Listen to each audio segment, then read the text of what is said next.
Bienvenidas a tu programa Contigo Mujer. Recuerda que puedes darnos seguimiento en Claro, en Canal 72 y en el Canal 87 con Telecable, muchachas. Para el día de hoy traemos a un invitado especial. Él es médico pediatra, doctor Oliver Pruñonosa, y nos va a platicar de forma detallada y bastante amplia sobre fiebre reumática en pediatría. Entonces vamos a dejarlas aquí a todos ustedes con el doctor para que les explique ampliamente.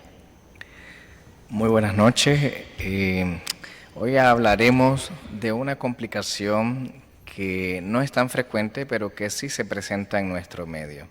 Generalmente las infecciones de la garganta en los niños son causadas principalmente por virus. Hasta en un 80% de los casos, la mayoría de las infecciones virales son las que se presentan en los niños. Es decir, de cada 10 niños que tienen infección de la garganta, 8 van a ser provocadas por virus.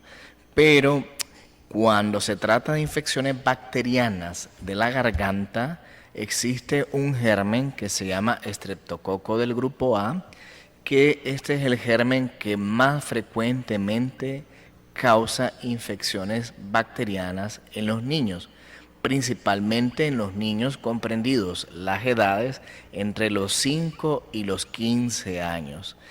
La fiebre reumática es una enfermedad que se dice que es una complicación no supurativa, es decir, que es una complicación en la cual nosotros no vamos a observar que hay colección de material purulento, como en el caso de las amigdalitis, sino que es una complicación que es mediada por anticuerpos que se producen secundarios a la destrucción de partículas de estos gérmenes que son liberados a la sangre. Entonces, se considera que la fiebre reumática es una enfermedad inflamatoria que se presenta posterior a la infección de la garganta por el estreptococo del grupo A y que se afecta principalmente el corazón, pero puede tener afectación de otros tejidos como son articulaciones, la piel, además de eso el sistema nervioso central. La complicación más seria que podemos tener en esta enfermedad es la carditis o una afectación a nivel del corazón, que es la que va a definir qué tan grave es la enfermedad que presenta el paciente. Entonces, generalmente recordemos, sí, que como una bendición, pues las infecciones virales son las que predominan, pero en los niños comprendidos entre los 5 y los 15 años, este germen que se llama estreptococo del grupo A, que es la bacteria que más comúnmente produce infecciones bacterianas, nos puede provocar esta complicación. Generalmente este germen puede también causar infecciones a nivel de la piel y puede dar aquellas lesiones que se llaman quemada de puros, que generalmente así lo maneja la gente, en términos médicos se llama impétigo. Sin embargo, las infecciones de la piel no provocan afectaciones del corazón y otros tejidos. Sí pueden dar afectaciones a nivel del riñón, y se conoce como glomerulonefritis postestreptocócica, pero a nivel del corazón, cerebro y otras estructuras es más frecuente cuando se presenta la infección a nivel de la garganta. Entonces, después de que el niño ha tenido una infección en la garganta por este germen, el germen se adhiere a las paredes de la faringe y es absorbido o destruido dentro del interior de las células, y estos productos de su degradación producen una respuesta inflamatoria que el mismo organismo produce unos anticuerpos en contra de las toxinas que tiene esta bacteria, pero las toxinas que tiene la bacteria son muy similares a estructuras que se presentan a nivel del cerebro, a nivel del corazón, a nivel de las articulaciones, y entonces esto se llama mimetismo, es decir, que las proteínas que presenta la bacteria al degradarse son muy parecidas estructuralmente a las partes de los tejidos correspondientes. Entonces, esto hace que los anticuerpos del organismo se vean engañados y comiencen a atacar entonces órganos que son de nuestro propio cuerpo. Entonces, la reacción se presenta, o la enfermedad se va a presentar por el hecho de que los anticuerpos comienzan a provocar una cascada inflamatoria a nivel de los órganos que afecta. Principalmente, como habíamos dicho, afecta a nivel del corazón, a nivel de los riñoncitos, las articulaciones, y además puede presentar manifestaciones a nivel del sistema nervioso central. De todos los pacientes que hacen una infección de la garganta y que esta infección sea positiva para estreptococo de grupo A, solamente aquellos pacientes que no reciben tratamiento, por ejemplo, si se infectaron 100 niños, de estos 100 niños que no reciben tratamiento, solo 3 de ellos, o un 3%, son los que se van a complicar con esta enfermedad. Es decir, que aunque el paciente no reciba tratamiento, es un poco menos frecuente que ocurra la enfermedad, pero la estamos mencionando ahora porque deja secuelas bastante nefastas para el niño, y esa es su importancia clínica. Generalmente, después de haber presentado la infección de la garganta y que el niño recibió tratamiento adecuado, sin embargo, como 2 o 4 semanas tras la infección comienzan a presentarse los síntomas, que generalmente se van a caracterizar por fiebre y otros síntomas que vamos a mencionar más adelante.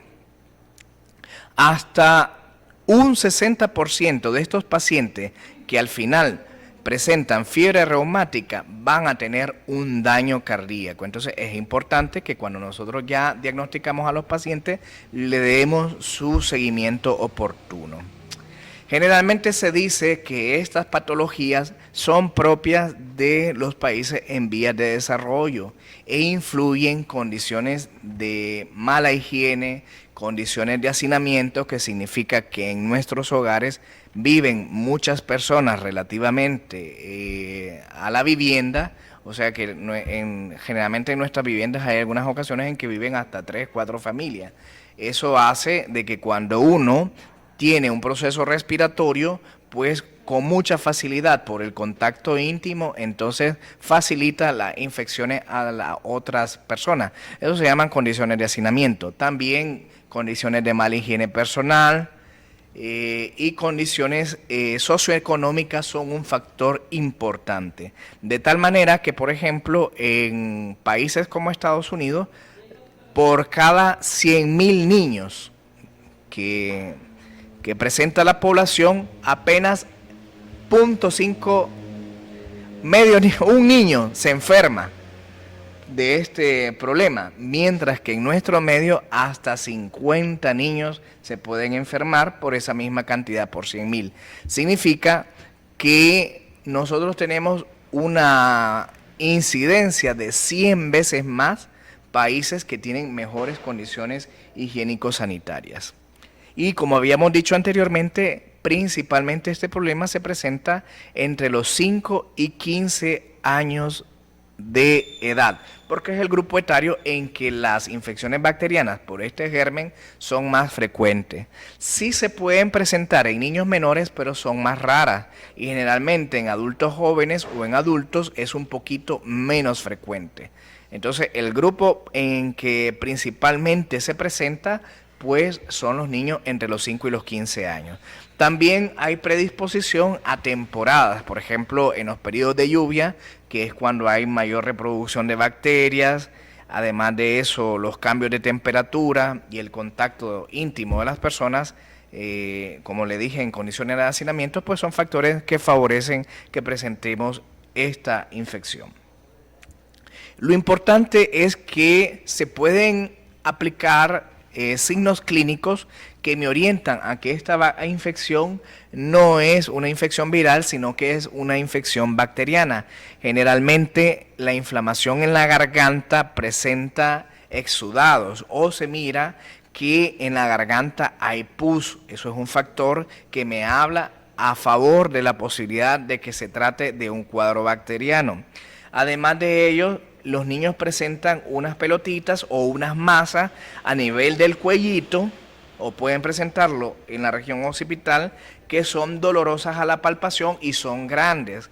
Eso también es un factor que me orienta a la posibilidad de que este cuadro probablemente sea un cuadro bacteriano. Otra característica es que el niño no curse con un cuadro de tos muy manifiesto. Eso es un factor adicional, y las fiebres generalmente se presentan entre los 38 y los 40 grados centígrados. Y el grupo etario que ya hemos mencionado, ¿verdad? Entre los 5 y los 15 años. Generalmente, si los pacientes presentan estos rasgos que acabo de mencionar, es muy probable que tengan una infección bacteriana y que ameriten tratamiento antibiótico como tal. Vamos a una pausa. No. Ok. Vamos. Entonces, vamos a presentar la imagen. En esta imagen mostramos cuáles son las manifestaciones clínicas que se presentan en la enfermedad. Estas manifestaciones las vamos a mencionar poco a poco, pero son un poquito complejas de explicar. Generalmente, para hacer el diagnóstico se basa en signos que se consideran criterios mayores y signos que se consideran criterios menores. Es un poquito difícil de explicar, pero vamos a tratar de hacerlo de forma factible. De los criterios mayores tenemos la carditis como el signo que me va a hacer que el niño tenga un pronóstico menos favorable. El niño que presente una complicación en el corazón es el que evoluciona de manera menos favorable. Generalmente tenemos el antecedente de infección previa por la bacteria y de un periodo de 3 a 6 semanas posterior a la infección, el niño comienza a presentar fiebre y puede presentar taquicardia bastante alta, más alta de lo que esperaríamos al grado de fiebre que tiene el paciente.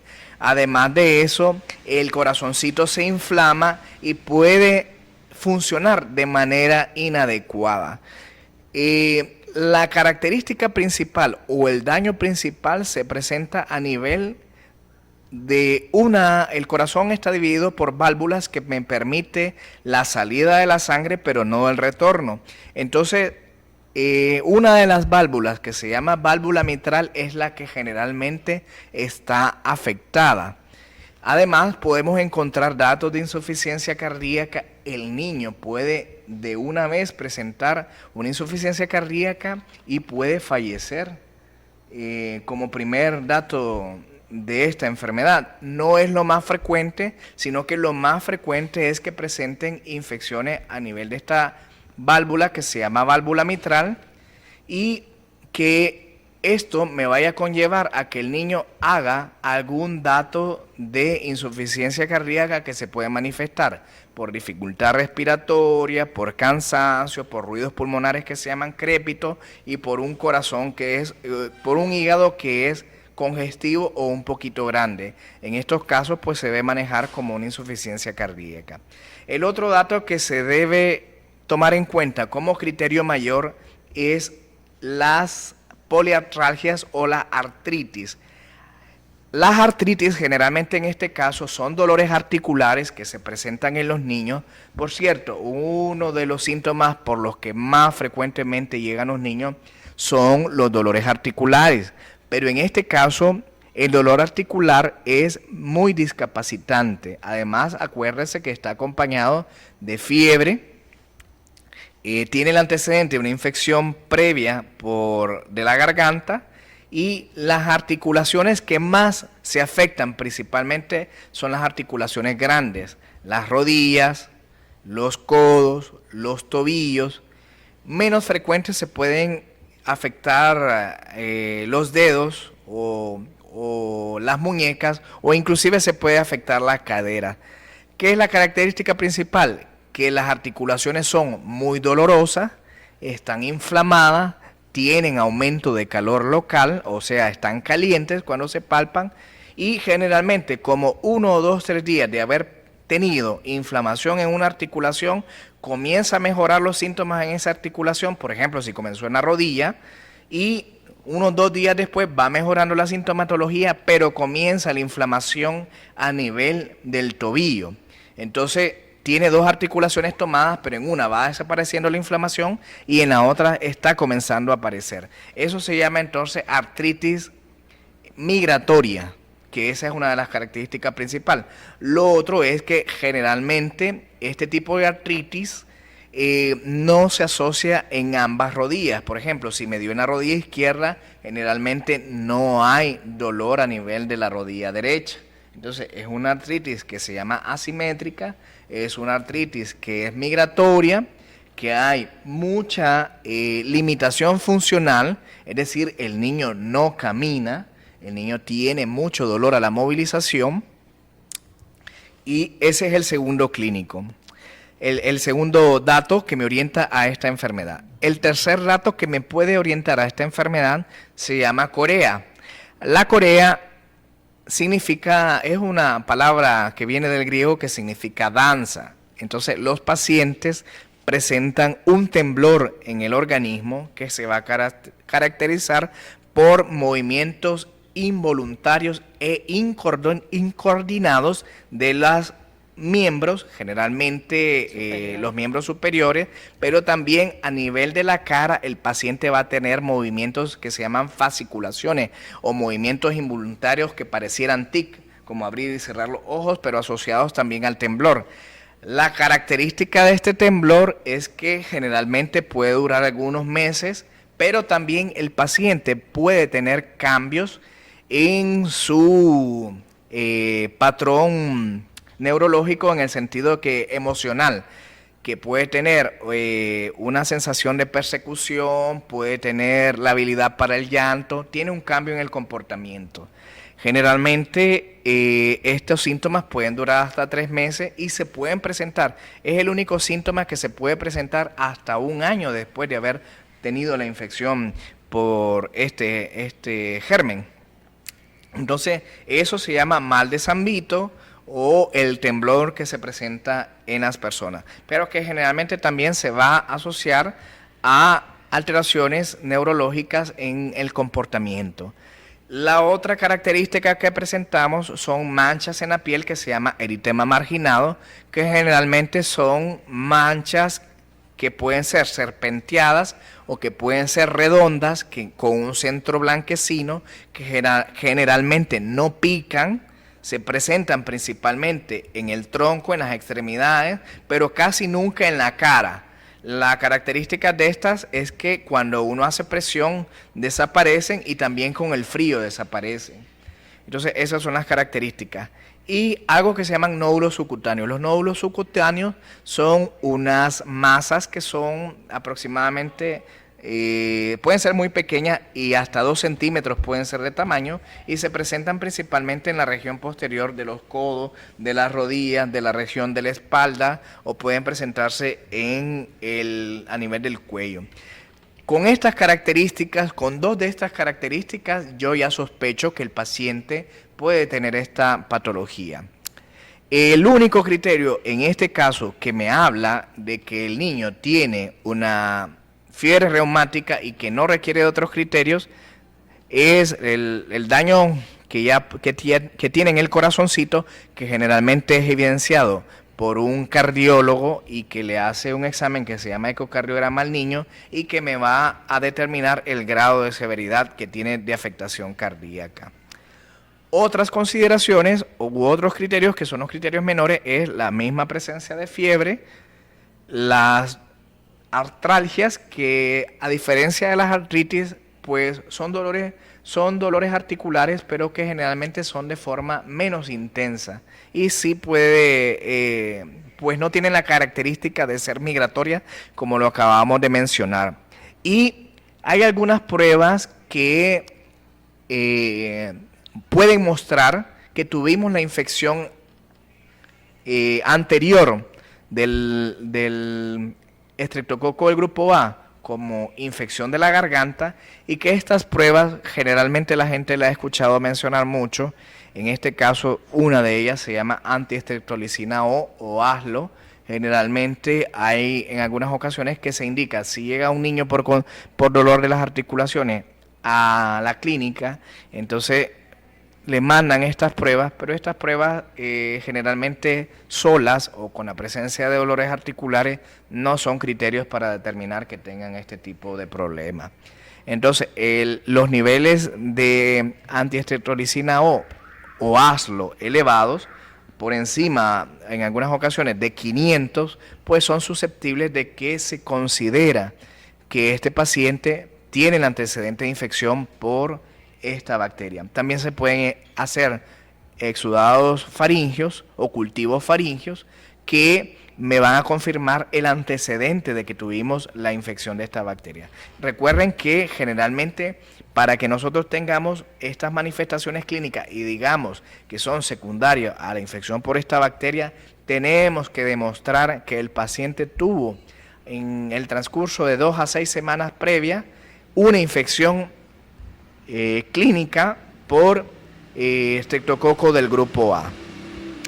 Entonces, como dice ahí, hay pruebas especiales que me pueden determinar la presencia del antecedente de infección por estreptococo del grupo A, y la que tenemos más disponible en nuestro medio es antiestreptolicina o ASLO, que es la prueba que nosotros hacemos pues para determinar este antecedente. Lo único importante con esta prueba es que tenemos que acordarnos que puede presentarse una vez que ya tuvimos el contacto con la bacteria, más o menos como unas 6 semanas puede pasar con unos niveles altos, puede persistir alto hasta 6 meses y después de 6 meses comenzar a disminuir su valor.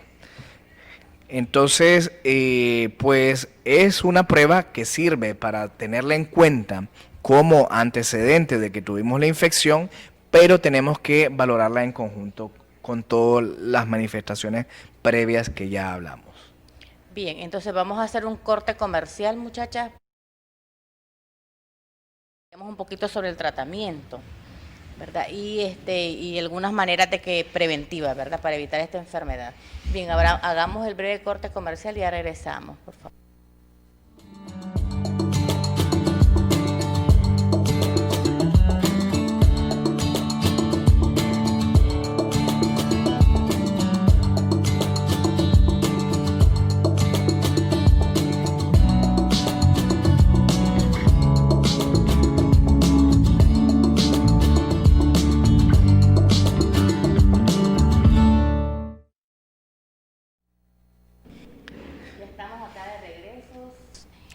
Estimados televidentes, si tienen alguna preguntita, llamen al convencional, muchachas, al 2772-4848. Si tienen ahí alguna preguntita. Recuerden que vía WhatsApp es si tienen alguna preguntita allí para escribir, pero llamada así en vivo, 2772-4848. Bien, vamos a continuar acá con el doctor Pruñonosa. Va a explicarnos un poquito ahorita sobre tratamiento. Lo importante es que una vez que ya nosotros establecimos el diagnóstico y el paciente no tiene un daño a nivel cardíaco, entonces lo importante es tratar de prevenir que este paciente no me presente una infección cardíaca que es la que me va a causar mayor limitación en este paciente o una morbilidad más alta. Entonces, lo más importante es prevenir que no tengamos episodios de recurrencia de esta infección. ¿Cómo lo hacemos nosotros? Generalmente lo que hacemos es que tratamos a los pacientes de forma aguda, cuando presentó el episodio de faringitis, lo que nosotros hacemos generalmente podemos utilizar la penicilina benzatínica como dosis única o se le puede dar tratamiento con amoxicilina por 10 días y si el paciente es alérgico se pueden usar otros fármacos como por ejemplo la eritromicina que también se debería extender hasta por 10 días. Eso es lo primero. Primero hay que tratar, si el paciente me vino con un episodio de faringitis, hay que tratar la faringitis y tratar de erradicar el germen de la garganta. Lo otro es que una vez que nosotros ya tenemos las complicaciones como por ejemplo los dolores articulares, en este caso los tratamientos o el tratamiento principal es a base de salicilatos o de aspirina que se usa en dosis alta. Se usa en dosis alta para niños. Se dice que si el paciente tiene esta enfermedad, tiene que responder a las dosis de aspirina. Es decir, tanto es así que si el paciente no responde a la dosis de aspirina, tenemos que pensar en otras enfermedades. ¿Cuál es el problema? Que muchas de las características que ya mencionamos para esta patología la comparten con otras enfermedades como el lupus eritematoso sistémico, también está otra forma que se llama artritis juvenil, que son muy parecidos a estos síntomas y que el límite para definir cuál es cuál algunas veces es un poquito complejo, que se requieren estudios especiales para tratar de diferenciar estos diagnósticos. Pero el tratamiento para los dolores articulares es a base de aspirina y se dan en dosis altas y los tratamientos generalmente se pueden usar hasta 4 o 6 semanas. Pero generalmente con este tipo de tratamiento con aspirina, más o menos el paciente como a las 48 horas va a notar un cambio en el dolor articular que presenta.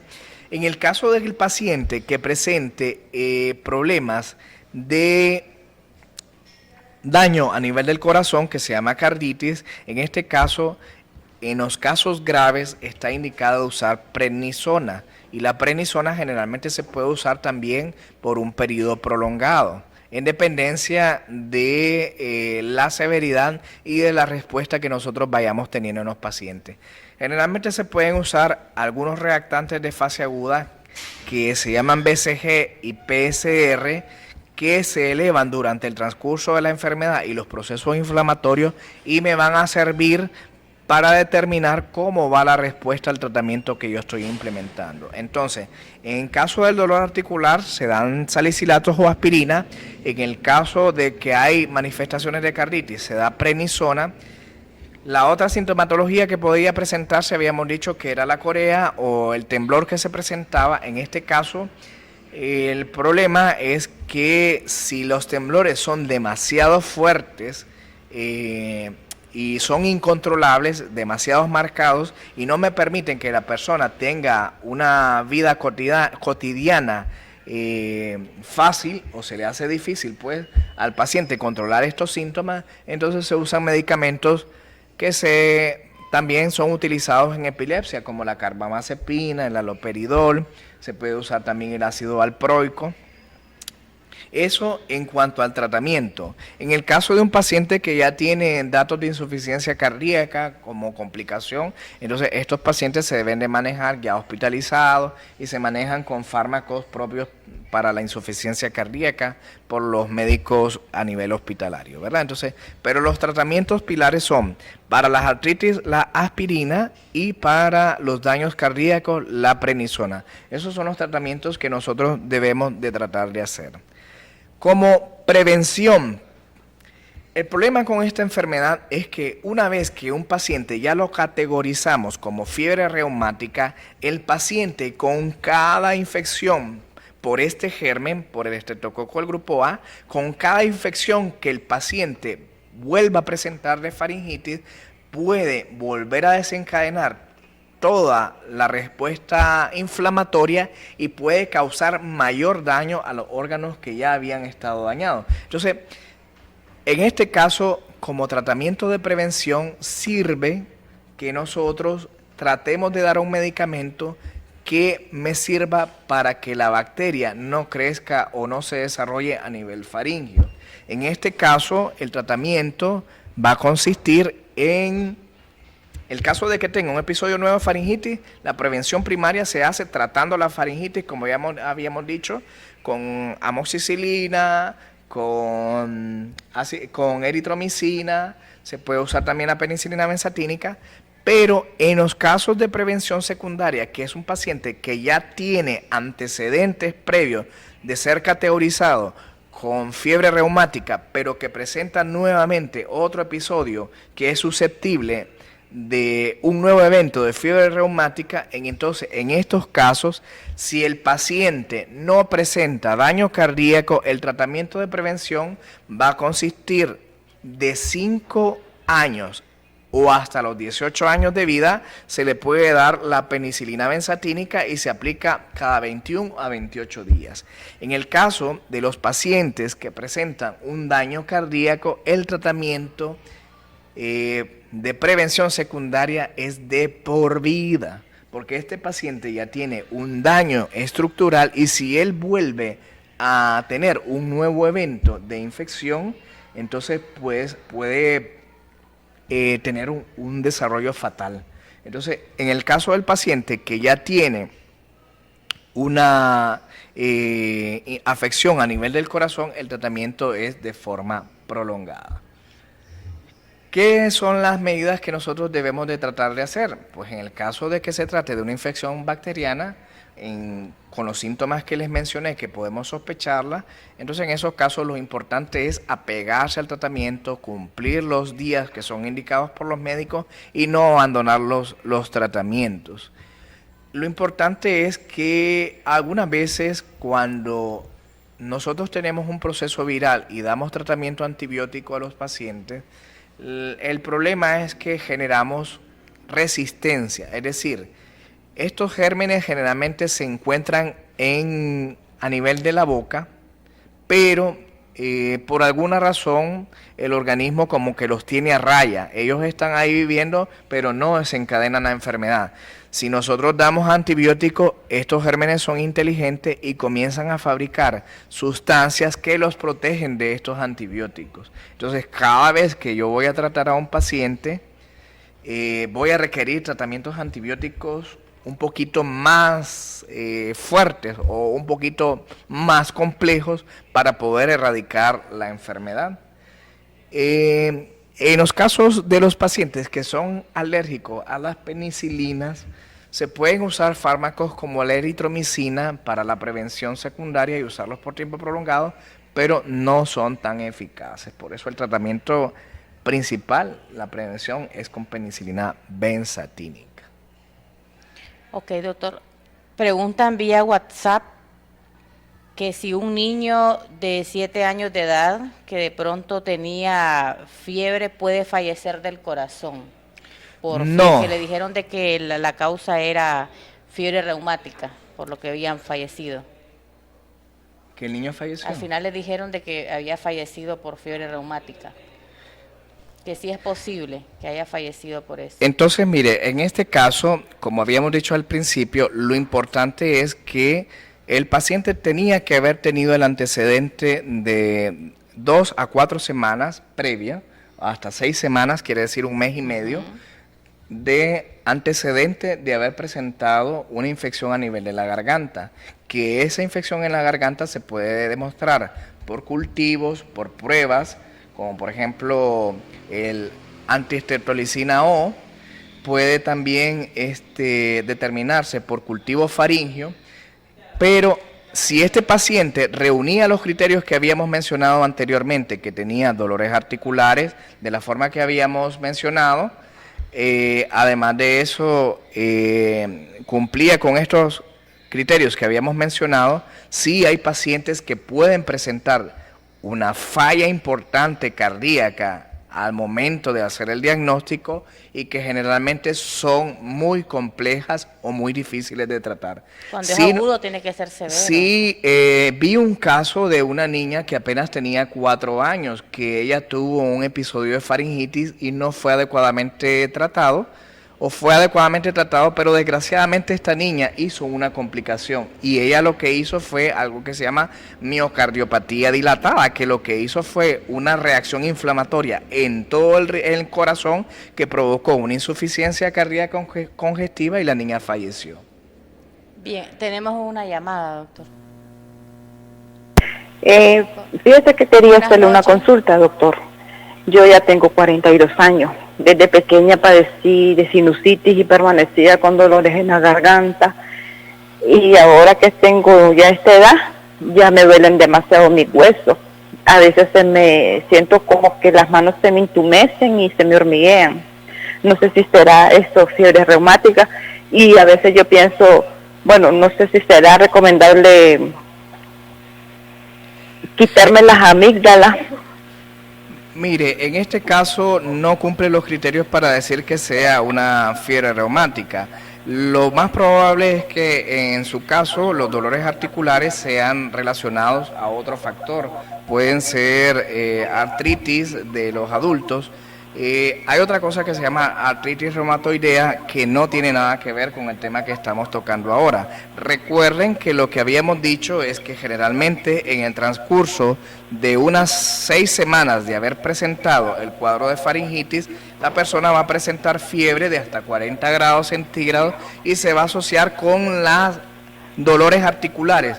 Pero estos dolores articulares desaparecen, le demos tratamiento o no le demos tratamiento. Lo que pasa es que como son tan discapacitantes, es preferible que se le trate al niño. Pero en el transcurso de unas 4 a 6 semanas, algunas veces puede durar un poquito más de tiempo, estos cuadros desaparecen. Le demos o no le demos tratamiento. Y la característica principal, como le digo, es que hay una artritis. Artritis significa inflamación, dolor, aumento de calor, como si estuviera infectada la articulación, pero ese dolor desaparece más o menos en unos 2 días y se cambia de un lugar al otro. Entonces no son las características que usted está mencionando. Sí. Tampoco sería válido o tiene una mejoría si usted se extirpa las amígdalas. No es una medida de prevención. Pero es que como, doctor, pero es que como padezco mucho de ese dolor en la garganta y hasta mis hijos padecen a cada rato eso. Sí, pero no, como les había dicho al principio, estoy hablando porque a pesar de que es una enfermedad que no es muy común, las secuelas son muy severas. Les dije al principio de la presentación que independientemente de que el paciente recibiera o no recibiera tratamiento para faringitis, que es muy poco probable que desarrolle la enfermedad, que solo un 3% de las personas no tratadas de la infección de la garganta iban a hacer la enfermedad. Además de eso, les expliqué que generalmente en los adultos es rara la enfermedad, que los grupos en los que más se presenta es en los niños de 5 a 15 años. Prácticamente cuando se evalúan los adultos, más entre los 15 años hasta los 45 años, se considera un factor protector, porque generalmente a esta edad no es muy frecuente que se presente esta enfermedad. Sí hemos tenido casos positivos aquí en Matagalpa, pero que yo conozca 1 o 2 niños. Bueno, muchas gracias, doctores. Ok, gracias por llamar, buenas noches. Si es que los colegas internistas, muchachas, así refieren, y no solo acá en Matagalpa, sino en toda Nicaragua, que en los adultos la fiebre reumática es extremadamente rara. Ya, entonces, bueno, en otra ocasión vamos a invitar a un internista para que nos explique un poquito cómo está la epidemiología y las manifestaciones en el adulto, muchachas. Bueno, entonces, bueno, aquí, bueno, hay otras preguntitas, pero una de ellas, doctor, estaba mencionando acá una televidente, es que en el caso de los niños que sospechan este tipo de diagnóstico, si hay que hacerles radiografías de todos los huesitos, de radiografías de la cabeza, dice, de todos los huesitos, porque habías mencionado que tenían síntomas de movimientos en los bracitos, lo de la corea que explicaste. Una de las consultas más frecuentes a pediatría son los dolores articulares, pero los dolores articulares en los niños son frecuentes hasta la adolescencia, no requieren medidas adicionales y son dolores que generalmente se incrementan con la actividad física, que se llaman dolores de crecimiento. Estos dolores, que son la mayoría de los casos, no requieren ninguna intervención. En los estudios que se hacen para determinar el grado de afección articular, en estos casos no se requieren estudios de radiografía. Las radiografías únicamente están indicadas en estos casos para evaluar el grado de afección del corazón. Es decir, el corazoncito se aumenta de tamaño porque hay una reacción inflamatoria generalizada, entonces está indicado hacer la radiografía de tórax, pero radiografía de las articulaciones no está indicado, porque como mencioné anteriormente, se presenta una inflamación de la articulación, pero que resuelve de forma espontánea. Entonces, generalmente el tratamiento se da para mitigar un poquito los síntomas mientras el niño revierte el cuadro, pero le dé tratamiento o no, va a volver a la normalidad, entonces no requieren hacer radiografías. Otra causa frecuente que se presenta de dolores articulares en los niños, pero que son generalmente secundarios a cuadros virales, son las sinovitis, que son inflamaciones a nivel de las articulaciones y que lo que pasa es que el virus provoca una reacción inflamatoria que inflama la articulación y causa una disminución en la movilidad del niño, pero generalmente son articulaciones fijas, no tiene el carácter migratorio ni el carácter transitorio que acabo de mencionar de esta enfermedad. Generalmente en los niños, en los casos de sinovitis, el antecedente es de un cuadro viral, como por ejemplo se puede presentar en varicela, se puede presentar en resfriado común, que el niño comienza un cuadro respiratorio y hace limitación o mucho dolor a la movilización de la pierna. Y generalmente las que se afectan más principalmente son las caderas, que es muy frecuente en nuestro medio ese tipo de problemas.